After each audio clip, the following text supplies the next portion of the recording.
பிதா குமாரன் பரிசுத்த ஆவியானவர் நம் அனைவரையும் ஆசீர்வதித்து காப்பாராக. ஆமென். நாம் அனைவரும் கண்களை குறித்து ஜெபம் செய்வோம். திரியேக பராபரமாகிய கர்த்தாவே, இதோடைய மேய்ச்சலும் ஆடுகளும் பிள்ளைகளுமாகிய நாங்கள் உடைய சன்னதிக்கு முன்பாக பணிந்து ஆராதனை செய்து உடைய திருவசனத்தை கேட்டு படித்து கிருபையும் ஆசீர்வாதத்தையும் அனைவரும் கூடி வந்திருக்கிறோம்.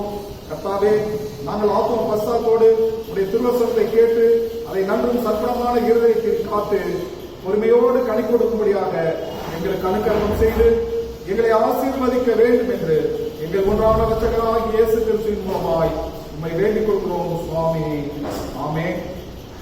ஆராதனையின் ஆரம்பமாக கீர்த்தனையில் 138 முதல் 3 கவிகளை பாடுவோம். கீர்த்தனை 138. உன்னதமானவரின் மறைவில் இருக்கிறவன் சர்வ வல்லவரின் நிழலில் தங்குவான்.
சங்கீதம் 113. அல்லேலூயா, கர்த்தருடைய ஊழியரை துதியுங்கள், கர்த்தருடைய நாமத்தை துதியுங்கள். இது முதல் எந்நாளும் கர்த்தருடைய நாமம் துதிக்கப்பட கடவது. சூரியன் உதிக்கும் திசை தொடங்கி அது மறையும் திசை வரை கர்த்தருடைய நாமம் துதிக்கப்படுவதாக. கர்த்தர் எல்லா இடங்களின் மேலும் உயர்ந்தவர், அவருடைய மகிமை வானங்களுக்கு மேலானது. உன்னதங்களில் வீற்றிருக்கிற நம்முடைய தேவனாகிய கர்த்தருக்கு இணையானவர் யார்? அவர் வானத்தையும் பூமியில் உள்ளவர்களை பார்க்கும்படி தம்மை தாழ்த்துகிறார். அவர் சிறியவனை புலியிலிருந்து தூக்கி விடுகிறார், எளியவனை குப்பையிலிருந்து உயர்த்துகிறார். அவனை பிரபுக்களோடும் தமது மக்களின் அதிபதிகளோடும் அமர பண்ணுகிறார். மலடியை சந்தோஷம் பெறும் பிள்ளையை காட்சியாக்கி வீட்டிலேயே குடியிருக்க பண்ணுகிறார். அல்லேலூயா. பிதாவுக்கும் குமாரனுக்கும் பரிசுத்தாவிக்கும் மகிமை உண்டாவதாக. ஆதியிலும் இப்பொழுதும் சதா காலங்களிலும் ஆமென். இன்றைக்கு வாசிக்கப்பட வேண்டிய சுவிசேஷ வாக்கியம் அது லூக்கா 18ஆம் அதிகாரம் 9 முதல் 14 வரை. இயேசு தங்களை நீதிமான்கள் என்று நம்பி மற்றவர்களை அற்பமாய் எண்ணின பார்த்து இந்த உவமையை சொன்னார். 2 மனுஷர் ஜெபம் பண்ண தேவாலயத்திற்கு போனார்கள். ஒருவன் பரிசேயன், மற்றொருவன் ஆயக்காரன். பரிசேயன் நின்று, கடவுளே, பரிகாரன், அநியாயக்காரன், விபச்சாரக்காரன் ஆகிய மற்ற மனுஷரைப் போலவும் இந்த ஆயக்காரனைப் போலவும் நான் இராததினால் உமக்கு நன்றி செலுத்துகிறேன். வாரத்தில் 2 தரம் உபவாசிக்கிறேன். என் சம்பாத்தியத்தை எல்லாம் தசமபாகம் செலுத்தி வருகிறேன் என்று தனக்குள்ளே ஜெபம் பண்ணினான். ஆயக்காரனே தூரத்தில் நின்று தன் கண்களையும் வானத்திற்கு ஏறெடுக்க தெரியாமல் தன் மார்பிலே அடித்துக் கொண்டு, கடவுளே, பாவிகளாக எங்களுக்கு இரவும் என்றார். அவன் அல்ல, இவனே நீதிமானாக ஏற்றுக்கொள்ளப்பட்டவனாய் தன் வீட்டுக்கு திரும்பினான் என்று உங்களுக்கு சொல்கிறேன். தன்னை உயர்த்துகிற இவனும் தாழ்த்தப்படுவான், தன்னை தாழ்த்துகிறவன் உயர்த்தப்படுவான் என்றார். நம்முடைய பிதாவாகிய கடவுளிடமிருந்தும் ஆண்டவராகிய இயேசு கிறிஸ்துவிடமிருந்தும் உங்கள் அனைவருக்கும் கிருபையும் சமாதானமும் பெருகிறது. திருத்துவ பண்டிகைக்கு பின்வருகிற 11ஆம் ஞாயிற்றுக்கிழமை ஆகிய இந்த நாளில நம்முடைய தியானத்திற்கென்று நம்முடைய திருச்சபையால் கொடுக்கப்பட்டிருக்கிற வேத பகுதியை வாசித்து அதன் பேரில் நாம் தியானம் செய்யலாம். அது 1 கொரிந்தியரின் புஸ்தகம் 1ஆம் அதிகாரம் வசனங்கள் 26 தொடங்கி 31 வரை. 1 கொரிந்தியர் 1ஆம் அதிகாரம் வசனங்கள் 26 தொடங்கி 31 வரை. எப்படி எனில் சகோதரரே, நீங்கள் அழைக்கப்பட்ட அழைப்பை பாருங்கள்.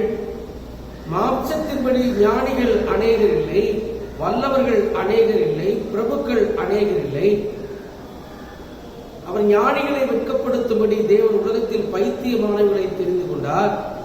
வளமுள்ளவைகளை வெட்கப்படுத்தும்படி தேவன் உலகத்தில் பலவீனமானவர்களை தெரிந்து கொண்டார். உள்ளவைகளை அவமாக்கும்படி உலகத்தின் இழிவானவைகளையும் அற்பமாய் எண்ணப்பட்டவைகளையும் இல்லாதவைகளையும் தேவன் தெரிந்து கொண்டார். மாம்சமான எவனும் தேவனுக்கு முன்பாக பெருமை பாராட்டாதபடிக்கு அப்படி செய்தார். அந்தபடி நீங்கள் அவராலே கிறிஸ்து இயேசுவுக்கு உட்பட்டிருக்கிறீர்கள். எழுதியிருக்கிறபடி மேன்மை பாராட்டுகிறவன் கர்த்தரை குறித்தே மேன்மை பாராட்டத்தக்கதாக அவரே தேவனால் நமக்கு ஞானமும் நீதியும் பரிசுத்தமும் மீட்புமானார் என்பது. ஜெபம் செய். நேற்றும் இன்றும் என்று மாறாத எங்கள் அன்பின்ற கடவுளே, நீர் கொடுத்த இந்த ஓய்வு நாளுக்காக உங்களுக்கு நன்றி கூறுகின்றோம். இந்த நாளிலும் கூட ஆண்டவரே, நாங்கள் தியானிக்கப் போகிற வார்த்தைகள் எங்கள் வாழ்வுக்கு வழியாகி, வாழ்க்கைக்கு எங்கள் ஒளியாகி, கால்களுக்கு தீபமாகி, பாதைக்கு வெளிச்சமாகி, உம்முடைய நாமம் பெருக உதவி செய்யும்படியா இயேசு நாமத்தில் கேட்கிறோம் நல்ல பிதாவே. கிறிஸ்துவுக்குள் அன்பானவர்களே, யாரும் பெருமை பாராட்டாதிருங்கள். தெரிந்து கொள்பவர் கர்த்தர் தான். கர்த்தர் தெரிந்து கொள்ளல் மிகவும் வித்தியாசமான. புறஜாதியாருக்கு நற்செய்தியை அறிவிக்க அப்போஸ்தலனாகிய பவுலை கர்த்தர் தெரிந்து கொண்டார். கர்த்தருடைய ஆசாரிய ஊழியம் செய்ய ஆரோனையும், இஸ்ரவேல் மக்களை வழிநடத்த தாவீதையும், கர்த்தருக்கு மகிமையான ஆலயம் கட்ட சாலமோனையும் ஆண்டவர் தெரிந்து கொண்டார் என்பதை நாம் ஒரு காலம் மறந்துவிடக்கூடாது. எல்லாரும் அழைக்கப்பட்டவர்கள் தான், எல்லோரும் தெரிந்து கொள்ளப்பட்டவர்கள் தான். இன்று உலகில் உங்களையும் தெரிந்து கொண்டிருக்கிறார், உங்களை ஜனமாக தெரிந்து கொண்டிருக்கிறார். நாம் யார்? நீங்கள் யார்? ஞானிகளா? அறிவாளிகளா? வல்லவர்களா? பலசாலிகளா? அல்லது பிரபுக்களா? ராஜாக்களா? அல்லது படைக்காரர்களா? செல்வ சீமான்களா? ஐஸ்வர்யவான்களா? நம்மையே நாமே யோசித்து பார்க்கலாம். இந்த உலகத்தில் நான் எப்படி வாழ்ந்து கொண்டிருக்கிறேன்? ஒன்றுமில்லை. வேதத்தில் சொல்லுகிறது, குப்பை என்று ஒருவன் சொல்லுகிறான், மண் என்று ஒரு பக்தன் சொல்லிக் கொள்கிறான், அற்பமானவன் என்று தன்னையே ஒருவன் சொல்லிக் கொள்கிறான். ஆனால் கர்த்தர் உங்களோடு கூட இருந்தால் உங்களை விட ஞானி யாரும் இருக்க முடியாது. கர்த்தர் உங்களோடு கூட இருந்தால் உங்களை காட்டிலும் பலசாலி யாரும் இருக்க முடியாது. கர்த்தர் உங்களோடு கூட இருந்தால் அறிவாளி வேறு யாரும் இருக்க முடியாது. கர்த்தர் உங்களோடு கூட இருந்தால் இந்த உலகத்தில் உங்களை காட்டிலும் வல்லவன் யாரும் இருக்க முடியாது. இன்றைய நாளுடைய செய்தியை 3 தலைப்புகளிலே நாம் சிந்தித்து நாம் கடந்து செல்லலாம். ஞானிகளை வெட்கப்படுத்துகிறவர், பலம் உள்ளவர்களை வெட்கப்படுத்துகிறவர், உள்ளவைகளை அவமாக்குகிறது. தேவன் ஞானிகளை வெட்கப்படுத்துகிறவர், தேவன் பலமுள்ளவர்களை வெட்கப்படுத்துகிறவர், தேவன் உள்ளவைகளை அவமாக்குகிறார். முதலாவது காரியம், கர்த்தர் பைத்தியங்களை தெரிந்து கொண்டார். எதற்காக என்று சொன்னால் ஞானிகளை வெட்கப்படுத்துகிறார். நான் பெரிய ஞானி என்று என்னையே நான் எண்ணிக்கொண்டிருந்தால் ஆண்டுடைய அழைப்பு வேறு விதமாய் பைத்தியங்களை அவர் தெரிந்து கொள்கிற சூழ்நிலை இருக்கிறது என்பதை நாம் பார்க்கலாம். கர்த்தர் தம் வணக்கங்களுக்கு முன்பாக 2 கூட்டத்தாரை கொண்டு வந்து நிறுத்துகிறார். ஒரு பக்கம் ஞானிகள், படித்தவர்கள், கல்விமான்கள், அறிவாளிகள் என்று சொல்லி, மற்றொரு பக்கம் அவர் பைத்தியங்களையும் பேதைகளையும் படிப்பறிவில்லாதவர்கள் என்று சொல்லி மற்றொரு பக்கம் ஆண்டவர் கொண்டு வந்து நிறுத்துகிறார். இந்த 2 கூட்டத்திலும் கர்த்தர் பைத்தியங்களை அவர் தெரிந்து கொள்கிறார் அல்லது தெரிந்து கொண்டார் என்று நாம் பார்க்கலாம். வேலைக்கு உலகத்தார் இன்றைக்கு ஆள் எடுக்கிற பொழுது அறிவாளிகளை, ஞானிகளைத்தான் தெரிந்து கொள்வார்கள். காரிய சமர்த்தர்கள், அதாவது பிரசன்ஸ் ஆஃப் மைண்ட், கேட்ட கேள்விக்கு உடனடியாக பதில் சொல்லுகிறவர்கள், நல்ல கல்விவான்கள், இன்றைக்கு அப்டேட்டா இருக்கிற பிள்ளைகள், நல்ல ஜெனரல் நாலேஜில் உயர்ந்திருக்கிறவர் என்று சொல்லி அவர்களைத்தான் வேலைக்கு எடுத்து அமர்த்துகிறதை நாம் பார்க்கலாம். ஆனால் இன்றைக்கு ஆலயத்தில் நீங்கள் பாருங்கள், எப்படி என்று சொன்னால், ஏதாவது ஒரு தேர்தல் என்று சொன்னால் அநேக பணங்களை செலவு செய்கிறார். அல்லது செல்வந்தர்களை தெரிந்து கொள்வது வழக்கம். அப்படித்தான் போய்கொண்டிருக்கிறது இன்றைக்கு எல்லா இடங்களிலும். இன்றைக்கு கூட நம்முடைய இந்தியாவில் இருக்கிற எம்பிக்கள் எல்லாம் அநேகர் கோடீஸ்வரராக இருக்கிறார்கள் என்று சொல்லி ஒரு புள்ளி விவரம் சொல்லுகிறது. ஆனால் கர்த்தரை பாருங்கள், ஞானிகளை, உலக அறிவை வெட்கப்படுத்தவே கர்த்தர் பேதமைகளை தெரிந்து கொண்டவராய் இருக்கிறார். பேதமைகள் யார்? பைத்தியங்கள் யார்? வேத வசனங்களை அப்படியே ஏற்றுக்கொள்பவர்கள், அவர்கள் தான் பேதமைகள். இன்னோசென்ஸ் என்று சொல்லுவார். இன்னோசென்ட்டுக்கு நாம் எதை சொல்லுகிறோமோ அது உண்மை என்று நம்பக்கூடிய ஒரு மனதும், எதிர்கேள்வி கேட்டு அல்லது இது அல்ல என்று சொல்லி மறுதளிக்கிற ஒரு மனநிலை அவர்களுக்கு இருக்காது. அப்படியானால் கள்ளம் கபடற்றவர்களாய், வேதம் சொல்லுகிறதை அப்படியே ஏற்றுக்கொள்கிற பிள்ளைகளாய் கர்த்தர் பேதமைகளை தெரிந்து கொண்டார் என்று நாம் பார்க்கிறோம்.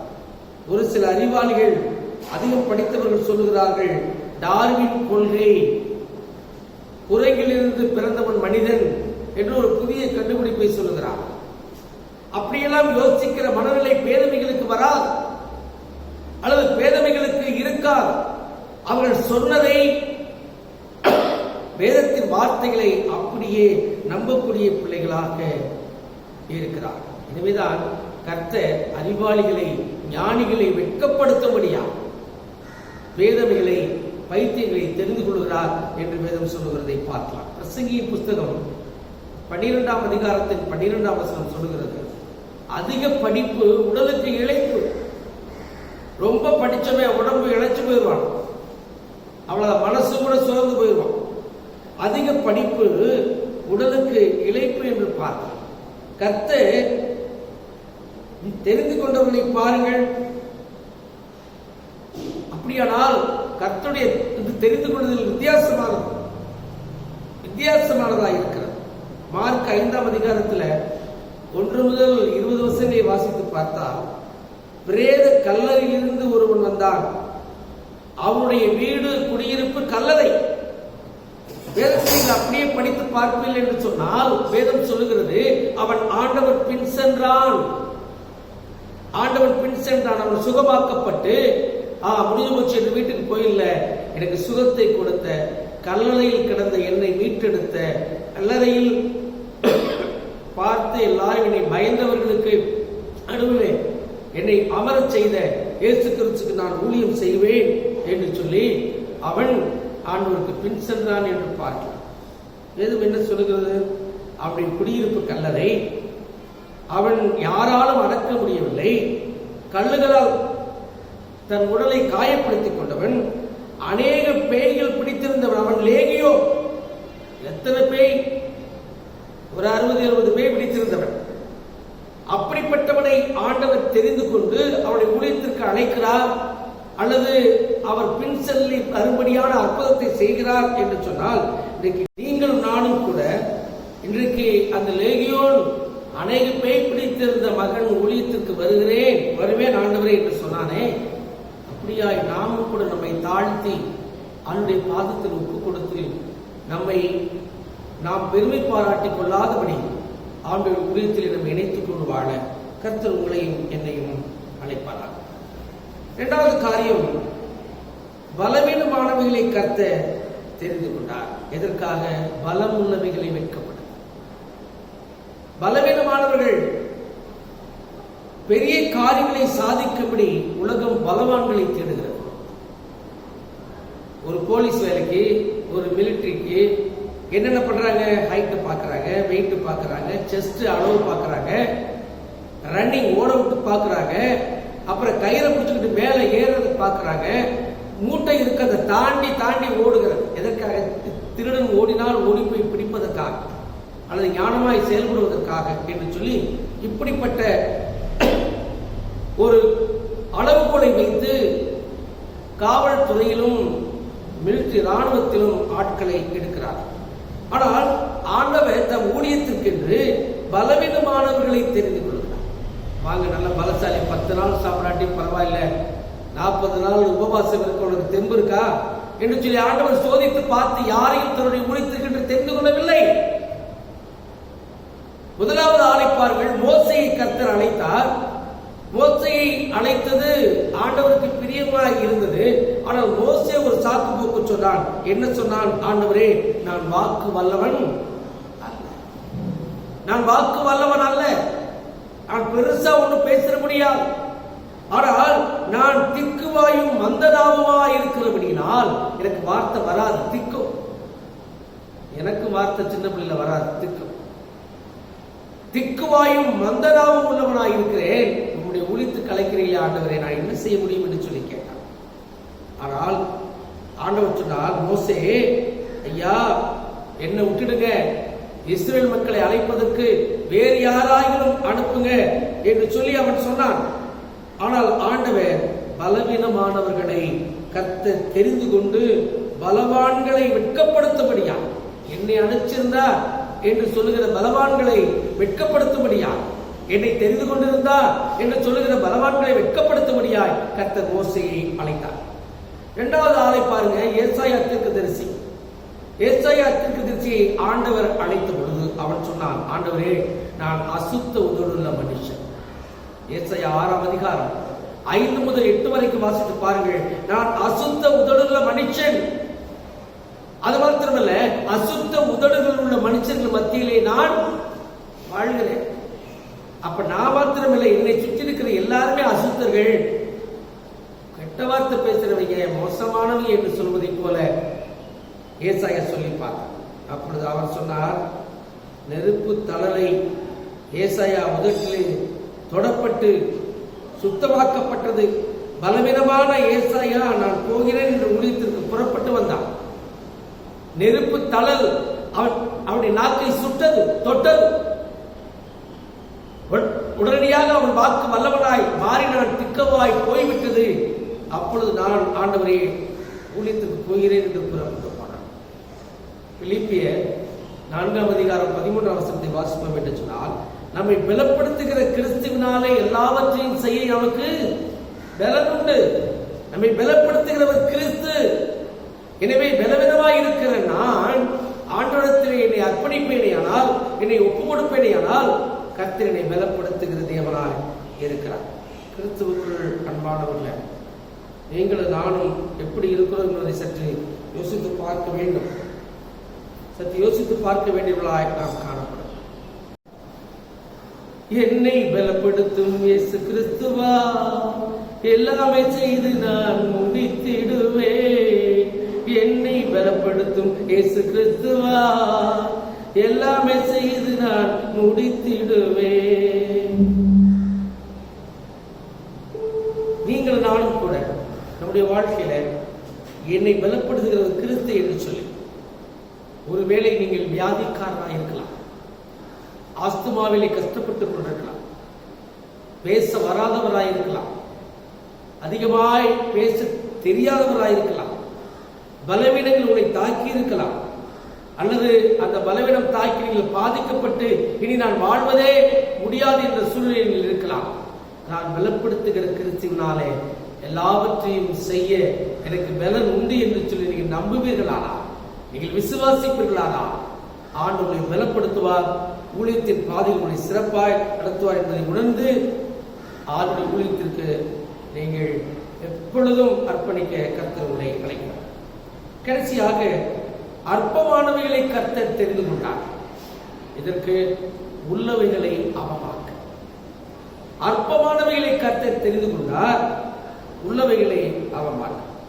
இயேசுவின் காலத்தில் அநேக கல்விமான்கள், வேத பாரகர்கள், புத்திமான்கள், அறிவாளிகள் இருந்தார்.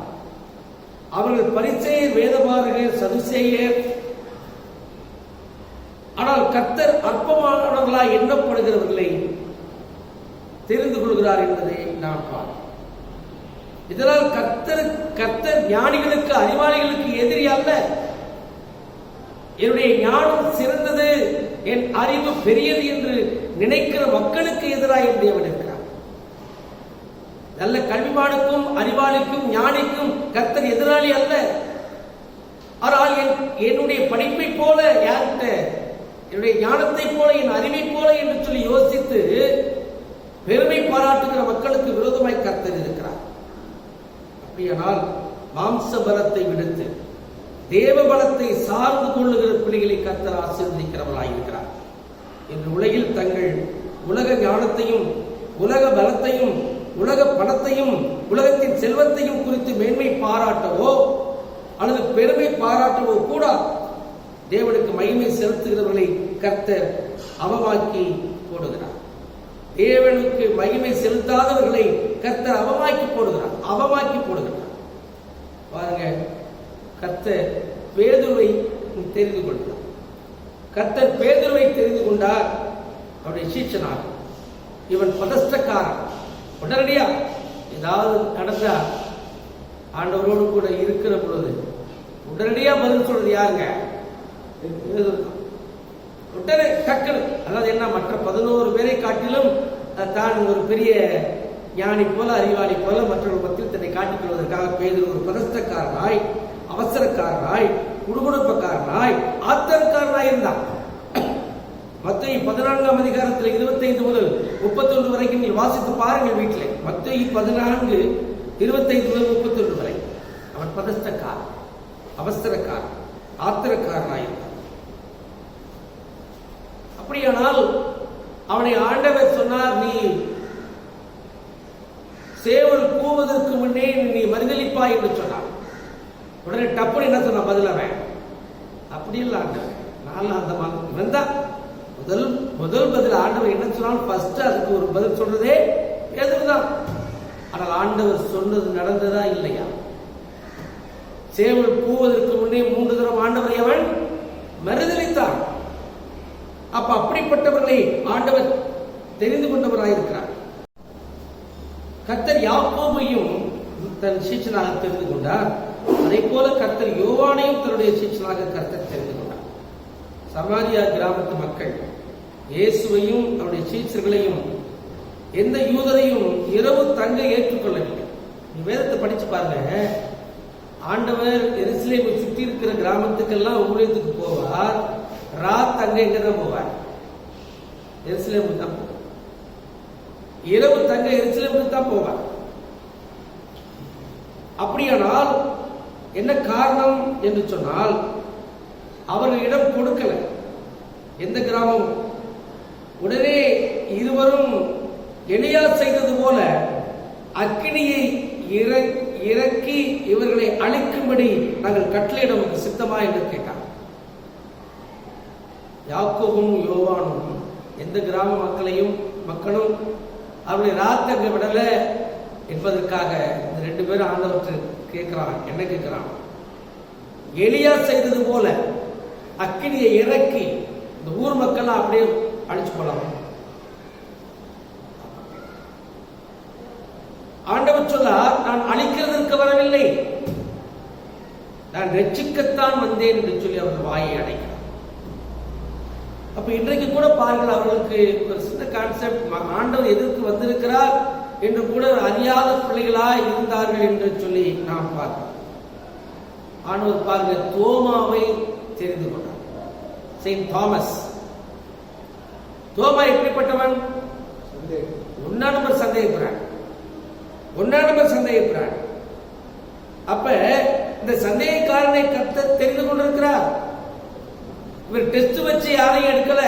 அறிவாளியா, புத்திசாலியா, சொல்றதை விளைவிக்கிறவனா, கொஞ்சம் நெஞ்சம் ஏதாவது படிச்சிருக்கானா, என்ன ஏது ஒன்னும் பார்க்கல. மீன் பிடிக்கிறவன், தோல் பதிலிடுறவன், வரி வசூலிக்கிறவன், இப்படிப்பட்ட ஆள்களாய் அழைத்தார் ஆண்டவர். யாரும் பெரிய படிப்பாளிகள் அழைக்கல. இப்படிப்பட்ட மக்களை கர்த்தர் தெரிந்து கொண்டு தம் சீச்சர்களாக அப்போஸ்தலராக அபிஷேகித்தார். உலகம் உங்களை வெறுக்கலாம். இன்றைக்கு கூட நீங்கள் கிறிஸ்தவர்கள், என்னால் பேச முடியவில்லை, நான் வாக்கு வல்லவன் அல்ல, நான் பெரிய பலசாலியும் அல்ல, நான் பெரிய தைரியசாலியும் அல்ல, நான் பெரிய ஆளும் அல்ல, நான் பணக்காரனும் இல்லை என்றெல்லாம் சொல்லி உங்கள் மனசுல ஏதாவது ஒரு இருக்கும் என்று சொன்னால், ஆண்டவர் உலகம் உங்களை வெறுக்கலாம், ஒதுக்கலாம், பரியாசம் பண்ணலாம், ஏளனம் பண்ணலாம், தூற்றலாம், கேவலமாக பேசலாம், எள்ளி நகையாடலாம். ஆனால் நீங்கள் கவலைப்படாதீர்கள். கர்த்தர் உம்மை தேர்வு செய்திருக்கிறார் என்று சொன்னார். கர்த்தர் உங்களை தெரிந்தெடுத்திருக்கிறார் என்று சொன்னார். நாம் பலவீனமானவர்களாய், பலனற்றவர்களாய் இருக்கலாம். கர்த்தர் நம்மை பலப்படுத்துகிறவராய் இருக்கிறார். கர்த்தர் நம்மை பலப்படுத்துகிறவர். அப்ப கர்த்தர் மேல் பாரத்தை வைத்து எல்லாவற்றையும் அவர் பார்த்துக் கொள்வார். யெகோவா ஈரே, எல்லாவற்றையும் பார்த்துக் கொள்வீர், எல்லாவற்றையும் பார்த்துக் கொள்வார் என்று நம்பி நம்முடைய அழைப்பை உணர்ந்து வாழ வேண்டும் என்று கர்த்தர் எதிர்பார்க்கிறார். கிறிஸ்தவர்கள் அன்பானவர்களே, நீங்கள் ஏழைகளாக இருக்கலாம், மற்ற மக்களால் நீங்கள் புறக்கணிக்கப்பட்டவர்களாக இருக்கலாம், மற்ற மக்களால் நீங்கள் ஒதுக்கப்பட்டவர்களாக இருக்கலாம், மற்ற மக்களால் ஏளனமாய் நிந்திக்கப்பட்டவர்களாய் நினைக்கப்பட்டவர்களாய் இருக்கலாம். ஆனால் கடவுளுடைய அழைப்பும் தெரிந்து கொள்ளுதல் விசேஷமானது. உங்கள் தெரிந்து கொள்ளுதலை உணர்ந்து, நம்முடைய தெரிந்து கொள்ளுதலை உணர்ந்து நாம் செயல்பட வேண்டிய பிள்ளைகளாக இருக்கிறோம். எனவே கர்த்தர் யார் என்று கேட்டார். கர்த்தர் பைத்தியங்களை தெரிந்து கொள்கிறார், ஞானிகளை வெட்கப்படுத்தும்படியார். பலவீனமானவர்களை தெரிந்து கொள்கிறார், கர்த்தர் பலமுள்ளவர்களை வெட்கப்படுத்தும்படியார். அற்பமானவர்களை கர்த்தர் தெரிந்து கொள்கிறார், உள்ளவைகளை எல்லாம் அவமாக்க. இந்த வசனத்திலே நம்மை உறுதியாய் வைத்துக் கொள்வோம். கர்த்தர் எனக்காக எல்லாவற்றையும் செய்ய வல்லவர் என்று உணர்ந்து நம்முடைய வாழ்க்கையில் கர்த்தருடைய வழியில் செல்வோம், கர்த்தருடைய வார்த்தையில் வளர்வோம், கர்த்தருக்கே நம் வாழ்வை ஒப்புக் கொடுத்து வாழ்வோம். கர்த்தர் தாமே உங்கள் அனைவரையும் ஆசீர்வதித்து ஆண்டு காப்பாராக. ஆண்டவராகிய இயேசு கிறிஸ்துவின் கிருபையும் பிதாவாகிய கடவுளின் அன்பும் பரிசுத்தாவின் ஐக்கியமும் உங்கள் அனைவரோடு மீண்டும் மீண்டும் உங்களை ஆசீர்வதித்து ஆண்டு காப்பாராக. நாம் அனைவரும் ஆண்டவர் நோக்கி ஜெபம் செய்வோம். நேற்றும் இன்றும் என்று மாறாத எங்கள் அன்பிலிருந்து கடவுள், உம்முடைய பிள்ளைகளாகி எங்களை மீண்டுமாய் ஒரு விசை உங்களுடைய சமூகத்தில் அழைத்து வந்து ஐக்கியப்படுத்தி உம்மை புகழவும் போற்றவும் துதிக்கவும் உடைய வார்த்தையை கேட்கவும் செய்த கிருபைகளுக்காக நன்றி செலுத்துகிறோம். ஆண்டவரே, அரசாங்கத்தினுடைய ஆணையின்படியாய் இந்த 15ஆம் தேதி ஞாயிற்றுக்கிழமையும் 22ஆம் தேதி ஞாயிற்றுக்கிழமையும் ஆலயம் திறக்கக்கூடாது என்ற ஆணைக்கு இசைய நாங்கள் இப்பொழுது யூடியூபின் வழியாய் ஆராதனையை நாங்கள் கலந்து கொண்டு செய்த கிருபைகளுக்காக நமக்கு நன்றி கொள்கிறோம். கலந்து கொண்ட பிள்ளைகள் ஒவ்வொருவரையும் ஆசீர்வதிப்பீராக. ஆண்டவரே, கொரோனா என்ற நோய் இன்னும் அங்கும் இங்குமாய் இருந்து கொண்டு குறைகிறதும் கூடுகிறதுமாய் இருக்கிற வேளையில நாங்கள் எங்களை காத்துக் கொள்கிற பிள்ளைகளாய் அரசாங்கத்தினுடைய அறிவிப்பின்படி நாங்கள் நடந்து கொண்டு ஆண்டவரை கூட்டம் கூடாதபடி, மாஸ்க் அணியாமல் செல்லாதபடி, சானிடைசரை பயன்படுத்தாதபடி நாங்கள் வாழ கூடாது. எல்லாவற்றையும் நாங்கள் அரசாங்கத்தின் ஆணைக்கு கட்டுப்பட்டு வாழ உதவி செய்கிறார். ஆண்டவரே, எங்களுடைய திருச்சபை மக்கள் ஒவ்வொருவரையும் ஆசீர்வதியும், உடைய தேவைகளை சந்திப்பீராக, விருப்பங்களை நிறைவேற்றி கொடுப்பீராக. தொடர்ந்து எங்களுடைய தமிழ் சுவிட்ச சுதந்திரன் திருச்சபையுடைய பேராயர் அவருடைய சிந்தனைகள், செயல்கள், திட்டங்கள், யோசனைகளை வாக்கி செய்வீராக. அவருடைய குடும்பத்தின் மக்களையும் ஆசீர்வதிக்க வேண்டும் என்று நாங்கள் வேண்டிக் கொள்கிறோம். அன்பு நிறைவா, எங்கள் சபையிலே விலகினமாய் இருக்கிறவர்கள், சுகவீனமாய் காணப்படுகின்றவர்கள், ஆண்டவரை கொரோனாவிற்காய் தங்களை தனிமைப்படுத்திக் கொண்டிருக்கிற பிள்ளைகள், மருத்துவமனையில் சிகிச்சை பெற்றுக் கொண்டிருக்கிற மக்கள் எல்லாருக்காக ஜெபிக்கிறோம். எல்லாருக்கும் பூரண சுகத்தை கொடுத்து ஆசீர்வதிக்க வேண்டும் என்று நாங்கள் வேண்டிக் கொள்கிறோம். ஏழைகள், விதவைகள், திக்கற்றவர்கள், அனாதைகள், இந்த தெருக்களிலே வீதிகளில் சுற்றித் திரிகிற பிள்ளைகள், படிக்க வசதி வாய்ப்பில்லாமல் கஷ்டப்படுகிற பிள்ளைகள் எல்லோருக்காக ஜெபிக்கிறோம். எல்லோரையும் ஆசீர்வதியும். உடைய கிருபை மக்களை தாங்க வழிநடத்தும், பலப்படுத்தும், ஆசீர்வதியும் காத்துக்கும். இயேசுவின் நாமத்தில் கேட்கிறோம் ஜீவனுள்ள நல்ல பிதாவே, ஆமென். எல்லோரும் சேர்ந்து கர்த்தருடைய ஜெபத்தை சொல்லுவோம். பரமனில் இருக்கிற எங்கள் பிதாவே, உம்முடைய நாமம் பரிசுத்தப்படுவதாக, உம்முடைய ராஜ்யம் வருவதாக, உம்முடைய சித்தம் பரமண்டலத்தில் செய்யப்படுவது போல செய்யப்படுவதாக. அன்றைய ஆகாரம் எங்களுக்கு தாரும். எங்கள் கடனாளிகளுக்கு நாங்கள் மன்னித்தது போல எங்கள் பாவக்கடன்களை மன்னியும். எங்கள் சோதனைக்கு உட்பிரவேசிக்க பண்ணாதிரும். தீமையிலிருந்து ரட்சித்தருளும். ராஜ்யமும் வல்லமையும் மகிமையும் எங்களுடைய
எல்லோருக்கும் ஸ்தோத்திரம்.